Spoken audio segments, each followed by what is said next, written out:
ಆಡದೆ ಮಾಡುವವನು ರೂಢಿಯೊಳಗುತ್ತಮನು, ಆಡಿ ಮಾಡುವವನು ಮಧ್ಯಮನು, ಆಡಿಯೂ ಮಾಡದವನು ಅಧಮನು. ಕೊನೆಯ ಲೈನ್ ನಮ್ಮ ದೇಶದ ಪ್ರಧಾನಿಗೆ ಅನ್ವಯ ಆಗಲ್ಲ. ಯಾಕಂದರೆ ಅವರು ಆಡಿದ್ದನ್ನು ಮಾಡ್ತಾರೆ, ಕೆಲವು ಸಂದರ್ಭಗಳಲ್ಲಿ ಆಡದೆಯೂ ಮಾಡುವಂಥ ವ್ಯಕ್ತಿ. ಯಾಕಂದರೆ ನಾವು ನುಗ್ಗಿ ಹೊಡಿತೀವಿ ಅನ್ನುವಂಥ ಸಂದೇಶವನ್ನು ಭಾರತ ಪಾಕಿಸ್ತಾನಕ್ಕೆ ತುಂಬ ಸ್ಪಷ್ಟವಾಗಿ ರವಾನಿಸಿತ್ತು. ನಿಮ್ಮ ಮೇಲೆ ದಾಳಿ ಮಾಡುವಂಥದ್ದು ನಿಶ್ಚಿತ ಅನ್ನುವಂಥ ಮಾತನ್ನು ಕೂಡ ಹೇಳಿತ್ತು. ಸುಮ್ಮನೆ ಮಾತಾಗಿ ಉಳಿದಿರಲಿಲ್ಲ. ವೆರಿ ಇಂಪಾರ್ಟೆಂಟ್ಲಿ ಸರಿಯಾದ ರೀತಿಯ ಪ್ಲಾನ್ ಆಗಿತ್ತು. ಆ ಪ್ಲಾನನ್ನು ಇಂಪ್ಲಿಮೆಂಟೇಷನ್ ಮಾಡಿದಂಥ ರೀತಿ ಇದೆಯಲ್ಲ, ಅದು ನಿಜಕ್ಕೂ ಅದ್ಭುತ. ಹೇಗೆ ಪ್ಲಾನ್ ಆಗಿತ್ತು, ಹೇಗೆ ಇಂಪ್ಲಿಮೆಂಟ್ ಆಯಿತು, ಯಾವ ರೀತಿ ಇಡೀ ಒಂದು ಪ್ಲಾನ್ ಯಶಸ್ಸನ್ನು ಕಾಣ್ತು, ಯಾವ್ಯಾವ ಅಸ್ತ್ರಗಳನ್ನು ಬಳಸಲಾಯಿತು, ಬನ್ನಿ ನೋಡೋಣ. ನಗ್ಗೆ ಹೊಡೆಯುತ್ತೀವಿ, ಹುಡುಕಿ ಹುಡುಕಿ ಹೊಡೆಯುತ್ತೀವಿ, ನೀವೇನು ಅಂದುಕೊಂಡಿದ್ರು ಅದು ಹಾಗೆ ಆಗುತ್ತೆ. ಎಸ್, ಕೊಟ್ಟ ಭರವಸೆ ಈಡೇರಿದೆ, ಪ್ರತೀಕಾರ ತೀರಿದೆ. ಭಾರತದ 3 ಸೇನೆಗಳು ಜಂಟಿಯಾಗಿ ಬಿಗ್ ಆಪರೇಷನ್ ನಡೆಸಿ ಉಗ್ರ ನೆಲೆಗಳನ್ನ ಧ್ವಂಸಗೊಳಿಸಿವೆ.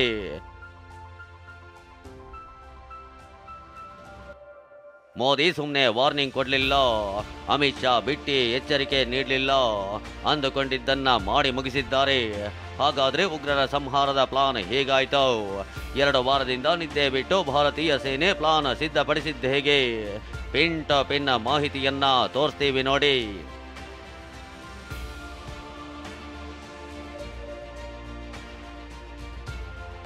ಆಪರೇಷನ್ ಸಿಂಧೂರ್, ಸೇನಾ ಪಡೆಗಳ ಪ್ಲಾನ್ ಸಕ್ಸಸ್. ಏಪ್ರಿಲ್ 22 ಪಹಲ್ಗಾಮ್ನಲ್ಲಿ ರಕ್ತ ಹರಿಸಿದ್ದ ಉಗ್ರರು ರಣಕೇಕೆ ಹಾಕಿದ್ರು.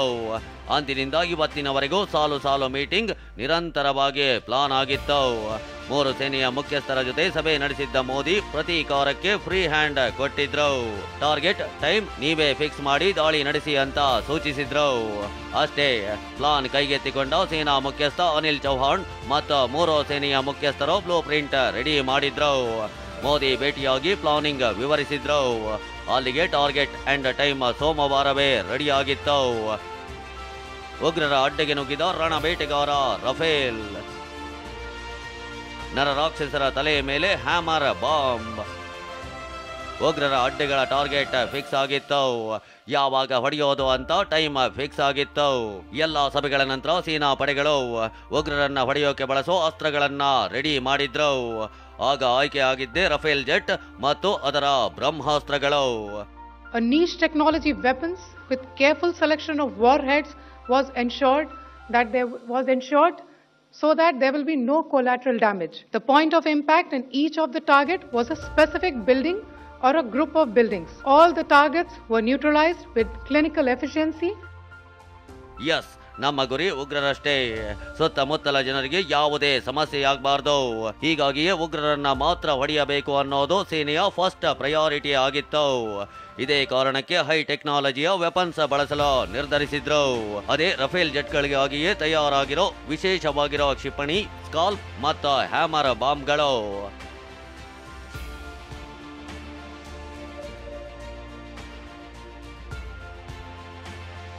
ಸ್ಕಾಲ್ಪ್ ಮತ್ತು ಹ್ಯಾಮರ್ ಬಾಂಬ್ಗಳು ಹೊತ್ತ ರಣಬೇಟೆಗಾರ ರಫೇಲ್ ಜೆಟ್ ಮಧ್ಯರಾತ್ರಿ 1 ಗಂಟೆಗೆ ಪಾಕಿಸ್ತಾನದ ಕಡೆಗೆ ನುಗ್ಗಿತ್ತು.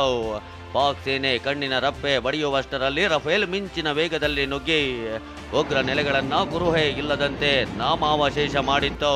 ಹಾಗಾದ್ರೆ ಏನಿದು ಸ್ಕಾಲ್ಪ್ ಮತ್ತು ಹ್ಯಾಮರ್ ಬಾಂಬ್? ಇದನ್ನೇ ಯಾಕೆ ಆಯ್ಕೆ ಮಾಡಿದ್ರು ಅಂತ ತೋರಿಸ್ತೇವೆ ನೋಡಿ. ಅತ್ಯಾಧುನಿಕ ಮಿಸೈಲ್ ಸ್ಕಾಲ್ಪ್ ಪಾಕ್ ಉಗ್ರರ ಹುಟ್ಟಡಗಿಸಿದೆ. ಇದರ ವಿಶೇಷ ಏನಂದ್ರೆ ಪಾತಾಳದಲ್ಲಿದ್ರೂ ಒಳಗೆ ನುಗ್ಗೋ ಸಾಮರ್ಥ್ಯ ಈ ಕ್ಷಿಪಣಿಗಿದೆ. 15 ಅಡಿ ಒಳಗಿನ ಬಂಕರ್ನಲ್ಲಿ ಅವಿತಿದ್ರೂ ಒಳನುಗ್ಗುತ್ತೆ. ಇಂಟ್ರೆಸ್ಟಿಂಗ್ ಅಂದ್ರೆ ಈ ಕ್ಷಿಪಣಿ 2 ಪ್ರಮುಖ ಹಂತದಲ್ಲಿ ಸಿಡಿಯುತ್ತೆ. ಅಂದ್ರೆ ಮೊದಲು ಟಾರ್ಗೆಟ್ ಸ್ಥಳವನ್ನು ಆಳಕ್ಕೆ ಕೊರೆದು ನುಗ್ಗುತ್ತೆ, ಬಳಿಕ ಕೊರೆದ ಜಾಗದ ಒಳಗೆ ನುಗ್ಗಿ ನಂತರದಲ್ಲೇ ಸ್ಫೋಟವಾಗುತ್ತೆ. ಒಳಗೆ ಅವಿತು ಕುಳಿತಿದ್ರೂ ಬಿಡಬಾರ್ದು ಅಂತ ಈ ಕ್ಷಿಪಣಿ ಬಳಕೆ ಮಾಡಲಾಗುತ್ತೆ. ಯಾಕಂದ್ರೆ ಎಂತಹ ಕ್ಲಿಷ್ಟ ವಾತಾವರಣದಲ್ಲೂ ಸ್ಕಾಲ್ಪ್ ಟಾರ್ಗೆಟ್ ಲಾಕ್ ಮಾಡುತ್ತೆ. ಟಾರ್ಗೆಟ್ ಫಿಕ್ಸ್ ಮಾಡಿದ್ರೆ ಹುಡುಕಿ ಲಾಕ್ ಮಾಡೋ ತಂತ್ರಜ್ಞಾನ ಇದರಲ್ಲಿದೆ. ಒಂದಲ್ಲ ಎರಡಲ್ಲ, ಬರೋಬ್ಬರಿ 400 ಕಿಲೋಮೀಟರ್ ದೂರದವರೆಗೆ ಕ್ರಮಿಸಬಲ್ಲ ಸಾಮರ್ಥ್ಯ ಸ್ಕಾಲ್ಪ್ ಗಿದ್ದು. ರಫೇಲ್ ಜೆಟ್ಗಳಿಗಾಗಿಯೇ ವಿಶೇಷವಾಗಿ ತಂದಿರೋ ಕ್ಷಿಪಣಿ ಇದಾಗಿದೆ. ಅತ್ಯಂತ ಕಡಿಮೆ ಕೊಲಾಟರಲ್ ಡ್ಯಾಮೇಜ್, ಅಂದ್ರೆ ಟಾರ್ಗೆಟ್ ಬಿಟ್ಟು ಪಕ್ಕದ ಪ್ರದೇಶಕ್ಕೂ ಏನೋ ಡ್ಯಾಮೇಜ್ ಆಗಲ್ಲ. ಜನನಿಬಿಡ ಪ್ರದೇಶಗಳಲ್ಲೂ ನಿಗದಿತ ಟಾರ್ಗೆಟ್ ಮಾತ್ರ ಸ್ಫೋಟಿಸುತ್ತೆ. ಹೀಗಾಗಿ ಸ್ಕಾಲ್ಪ್ ಬಳಸಿ ಉಗ್ರರ ತಲೆಗೆ ಹೊಡೆಯಲಾಗಿದೆ.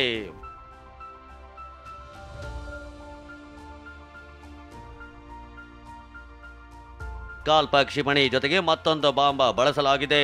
ಅದೇ ಫೈರ್ ಅಂಡ್ ಫರ್ಗೆಟ್ ಶೈಲಿಯ ಅತ್ಯಾಧುನಿಕ ಹ್ಯಾಮರ್ ಬಾಂಬ್. AASM ಅಥವಾ ಹ್ಯಾಮರ್ ಬಾಂಬ್ ಅಂತ ಕರೆಯೋ ಈ ಬಾಂಬ್ನಲ್ಲಿ ಟ್ರ್ಯಾಕಿಂಗ್ ವ್ಯವಸ್ಥೆ ಇರುತ್ತೆ. ಒಮ್ಮೆ ಟಾರ್ಗೆಟ್ ಲಾಕ್ ಮಾಡಿ ಬಾಂಬ್ ಫೈರ್ ಮಾಡಿದ್ರೆ ಸಾಕು, ತಾನಾಗಿಯೇ ಟಾರ್ಗೆಟ್ ರೀಚ್ ಮಾಡುತ್ತೆ. ಮ್ಯಾನ್ಯುಯಲ್ ಟ್ರ್ಯಾಕಿಂಗ್ ಮಾಡೋ ಅವಶ್ಯಕತೆ ಈ ಬಾಂಬ್ಗಿಲ್ಲ. 15ರಿಂದ 70 ಕಿಲೋಮೀಟರ್ ದೂರ ಕ್ರಮಿಸಬಲ್ಲ hammer bomb 125 kg, 250 kg, 500 kg, 1000 kgಯವರೆಗೂ ಸ್ಫೋಟಕ ಹೊತ್ತು ಸಾಗೋ ಸಾಮರ್ಥ್ಯ ಇದೆ. GPS, INS, ಇನ್ಫ್ರಾರೆಡ್ ಅಥವಾ ಲೇಸರ್ ವ್ಯವಸ್ಥೆ ಇದರಲ್ಲಿದೆ. ಸ್ಕಾಲ್ಪ್ ಮತ್ತು ಹ್ಯಾಮರ್ ಜೊತೆಗೆ ಕೆಮಿಕಾಜೆ ಡ್ರೋನ್ ಅಥವಾ ಸುಸೈಡ್ ಡ್ರೋನ್ ಬಳಸಲಾಗಿದೆ. ಇದು ಮಾನವರಹಿತ ಡ್ರೋನ್ ಆಗಿದ್ದು ಸದ್ದಿಲ್ಲದಂತೆ ಟಾರ್ಗೆಟ್ ಸ್ಥಳದಲ್ಲಿ ಗಸ್ತು ಹಾಕುತ್ತಿರುತ್ತೆ. ಗುರಿ ಖಚಿತವಾಗ್ತಿದ್ದಂತೆ ಟಾರ್ಗೆಟ್ ಮೇಲೆ ಮುಗಿಬಿದ್ದು ಸ್ಫೋಟಿಸಿಕೊಳ್ಳುತ್ತೆ. ಹೀಗೆ ಗುರಿ ತಲುಪಿದ ರಫೇಲ್ ಯುದ್ಧ ವಿಮಾನಗಳು ಯಾವುದೇ ಹಾನಿಗೊಳಗಾಗದೆ ಪಾಕಿಗಳ ಕಣ್ಣಿಗೆ ಬೀಳದೆ ಸುರಕ್ಷಿತವಾಗಿ ವಾಪಸ್ ಆಗಿವೆ. ಪೈಲಟ್ಗಳಿಗಾಗ್ಲಿ ನಾಗರಿಕರಿಗಾಗ್ಲಿ ಯಾವುದೇ ಸಮಸ್ಯೆಯಾಗಿಲ್ಲ, ಜೀವ ಹಾನಿಯೂ ಆಗಿಲ್ಲ. कल रात हमारी भारतीय सेनाओं ने अपने अद्भुत शौर्य और पराक्रम का परिचय देते हुए एक नया इतिहास रच दिया है.